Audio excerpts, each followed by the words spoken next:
जमीन से निकला भूत और उसने एक लड़की को अपने वश में किया। यह कहानी है रीमा नाम की लड़की की। रीमा जब छोटी थी तभी से उसे भूत प्रेत की कहानी पढ़ना, उसकी वीडियो देखना में ये सब बहुत कुछ अच्छा लगता था। रीमा को जितना भूतों के बारे में जानना अच्छा लगता था उतना ही वो भूतों से डरती थी। थोड़ी सी भी आहट सुन के वो डर जाया करती थी। ऐसा ही समय बीतता गया और देखते ही देखते रीमा शादी के लायक हो गई। रीमा के घर वाले ने उसके लिए एक अच्छा सा लड़का ढूंढा और उसकी शादी कर दी। रीमा शादी के बाद अपने ससुराल चली गई। वहाँ पे बहुत से अच्छे से अपनी ज़िंदगी बिताने लगी। घर की स्थिति अच्छी नहीं थी। पैसों की कमी के कारण रीमा का पति उसे गांव में ही छोड़कर दूसरे शहर कमाने चला गया ताकि कुछ आमदनी हो सके और घर की स्थिति भी सही हो जाए। रीमा के पति का नाम संतोष था। संतोष कहाँ काम करने लगा और शहर से पैसे गांव भेजने लगा। जब स्थिति सामान्य हुई तो एक दिन रीमा ने संतोष को कहा, मुझे अपने पास ले चलो। संतोष अपने घर वालों से इसके बारे में बात की। सबने हाँ बोल दिया कि ठीक है, बहू भी कुछ समय शहर घूम लेगी। फिर संतोष अपने ऑफिस की छुट्टी लेके गांव आ गया रीमा को अपने साथ ले जाने। शहर पहुंचने के बाद वो लोग एक किराए के मकान में रहने लगे। वहां पर और भी किराएदार रहते थे। वही रीमा की दोस्ती पड़ोस में रहने वाली सुमन नाम की लड़की से हुई।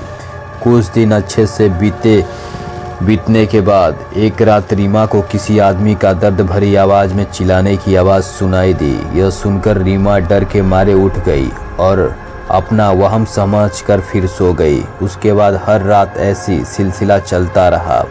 एक रात सीमा ने संतोष को यह बात बताई। संतोष ने इस रीमा का वहम बता के इस बात को टाल दिया। एक रात संतोष काम के सिलसिले से बाहर गया हुआ था और रीमा उस रात अकेले सो रही थी। तभी अचानक उसके पलंग के पास एक परछाई आके खड़ी हो गई और रीमा का नाम पुकारने लगी। रीमा घबराकर जोर से चिल्लाई। रीमा की चीख सुनकर पड़ोस में रहने वाली उसकी सहेली सुमन दौड़ कर आई। उसके घर गई पर तब तक वो परछाई गायब हो चुकी थी। उसके दूसरी रात रीमा को सपने में वही परछाई दिखी।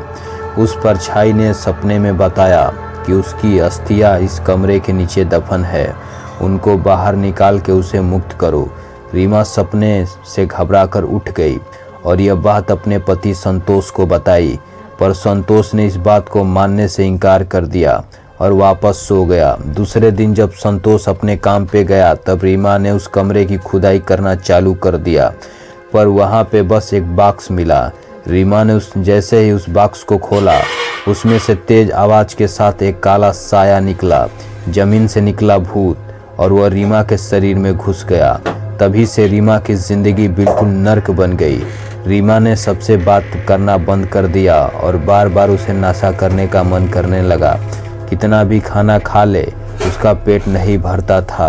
यह सब देखकर संतोष परेशान होने लगा। जब रीमा ने खुद को मारने की भी कोशिश की तब संतोष अपनी नौकरी छोड़ के उसे अपने गांव ले गया। वहाँ पे भी रीमा को वही हरकतें चालू रखी। रीमा के साथ ससुर इस बात पर अंदाज़ा हो गया था कि उसे किसी भूत प्रेत ने वश में कर लिया है, इसलिए उन्होंने रीमा को दरगाह पर ले गए। वहाँ पे एक बाबा रीमा के अंदर से उस भूत को निकाला, उसके हाथ में धागा बांध दिया, जिसके बाद रीमा ठीक हुई और उसके बाद वह कभी शहर नहीं गई और संतोष भी अपने गांव में ही काम करने लगा।